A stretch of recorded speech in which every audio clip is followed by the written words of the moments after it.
Hello everybody and welcome to my channel.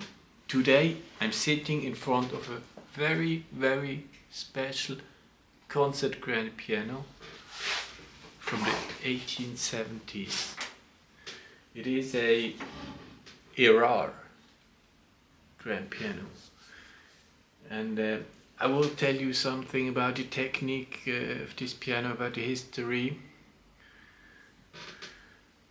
and everything, but first let's talk about the piano itself. So Sebastian Erard was a piano maker. He was born 1752 and he died 1831. And he was basically the inventor of the modern piano action. So this, the crucial part in modern action in this repetition spring was called the Erard spring because he invented this.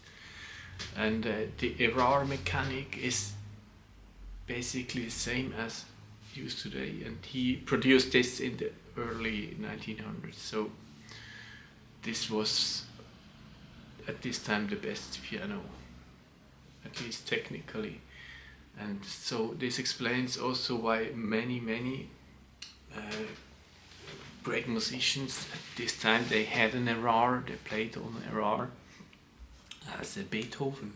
Beethoven used to play on an Erard piano, quite similar to this. Chopin, of course, Franz Liszt, Richard Wagner, Gabriel Fauré, and even the pianist Paderewski. And of course I forgot some names, but if you have an Erard piano, this is the most authentic sound you can have for Beethoven and others of this time. So that's the reason why many people are happy to have an Erard, or they're looking for an Erard. Of course, you don't find too many today because many of them have been lost, and as you will see also, it is not so easy to restore these pianos. And so in the end, if you want an Erard in a good condition, you will have to spend some money. I will try to restore this as cheap as possible, but you will see what the problems of this piano are and what works it needs. So let's have a look inside. So here we see this piano. It has a length of 2 meters 60 centimeters, so it's really a big piano. You can say it's a concert grand piano. The soundboard has been fixed here by me. There were many cracks in this direction. Perhaps you think, oh, it doesn't look new, and the reason is, what I did here is I had to take off some lacquer here, and then I take this off with a something like a knife, and then you have this powder. The lacquer is like a powder, and I took the original lacquer, put it in some alcohol, solved it again, and put it back on. So we have still the original lacquer, and it really looks like a old original style. The bridge here is good. Some very small cracks, but they can be filled with epoxy, and I don't want to renew this. We have a good bridge pressure, and the goal is authentic sound. And so what we have here is the pin block is in excellent condition, no problems. The piano was also tunable, but totally rusty. As you see, this were the original pins. See, it rusts so Also the strings were totally rust. But they got a hold, they had a strong hold. But now we take a little bit bigger pins, of course. We had 6.5 and now we have 6.75 pins. So very new pins here. Old and the new pins. What's good here, we have on top of the pin block with a metal plate. And this might also be the reason why the pin block is still good, because it gives it more stability, of course. Because on Erard piano you have mostly the pin lock is broken, and it's really difficult to make a new one here. It's not just a plate you can just fit like this. It's a 3-dimension part that is totally built in here. So I'm happy that we can keep this at least. The problems in this piano are on the mechanic. Here we have already made everything. Here polished, here something. Here we see the first strings I put already in here. I also kept this originally, just put on some red color. The good thing is if you keep this, you can take this as a sign for the new strings, so they come at exactly the same place as the old strings. Yeah, so this helps a lot. One important thing in restoring these old pianos is about strings. What strings do we take? You can't just take the normal strings as today, because this piano is a straight strong piano. It doesn't have a iron plate, so it just has these iron things, but it's not made for the same strength as a modern piano. And at this time the strings were not totally the same as today, and there's a specialist today called Stefan Paolello.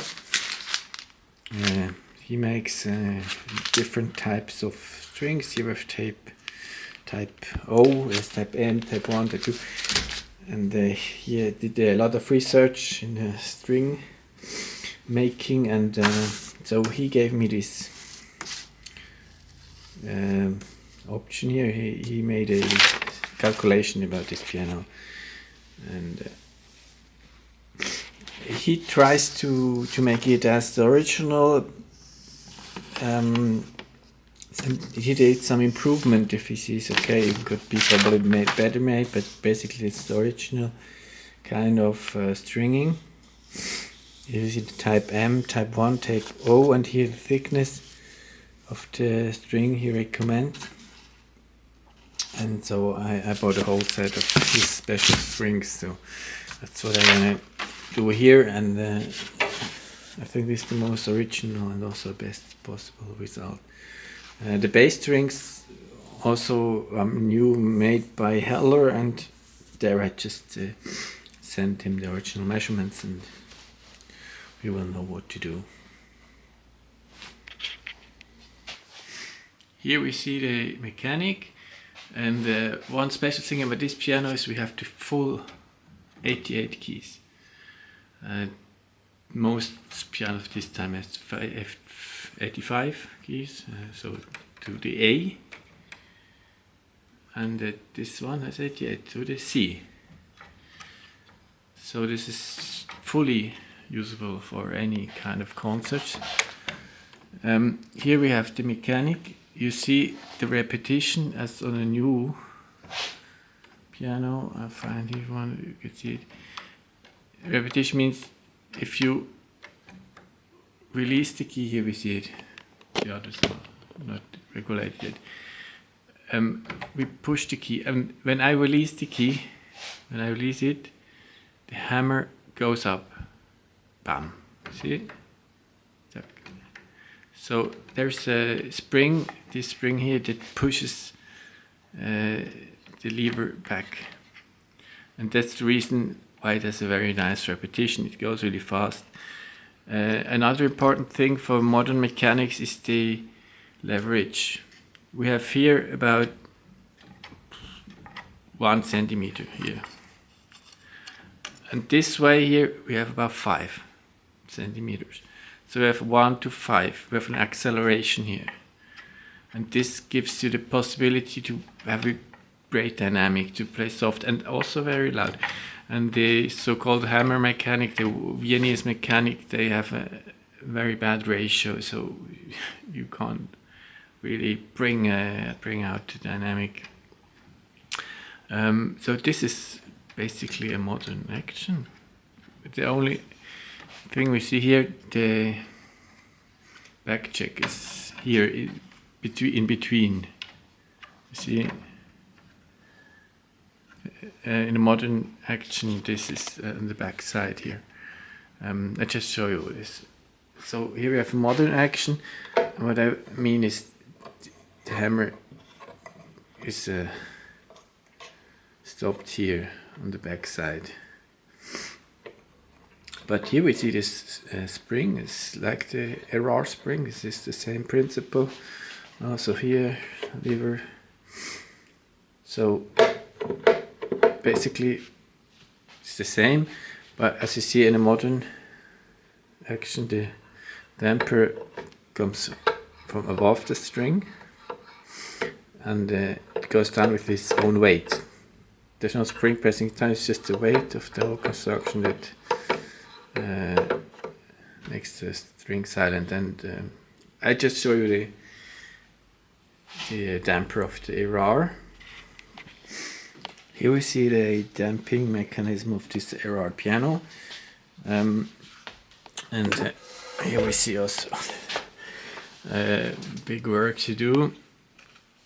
First, here we have these bushings that have been eaten by moths, so it doesn't hold here. I already replaced some here, these bushings, but there are many more to do, so this will take at least 5 hours, only this. Then the other problem is here, these springs. Many of these springs are broken. So this one, and here in the middle there were almost all springs broken, so I had to put in new here. And of course you can't buy them, so you have to produce them yourself just by winding a piano string. I put a little bit stronger springs because in my opinion these Erards, they don't have a very good damping. And then we put this underneath here, this, and then the damping comes here from under the string and is pushed up. Of course we also have to replace the damper felts, as you see. They're totally destroyed. Oh, it's not sharp. Now you see it, the dampers. I already replaced some here. So there's a lot of work on the damping mechanism. Also on the mechanic, of course, here we have to replace this part. This part is there's here something is broken here. Also here the bushings have gone away. It's just also the hammerheads. So we have a lot of work in the mechanic, and but I'm looking forward for the result. And just subscribe to my channel so you won't miss the end product, and you will hear the piano.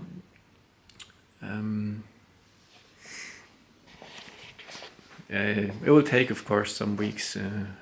I would say 1 or 2 months. Then I will make a video on the result. Thanks for watching.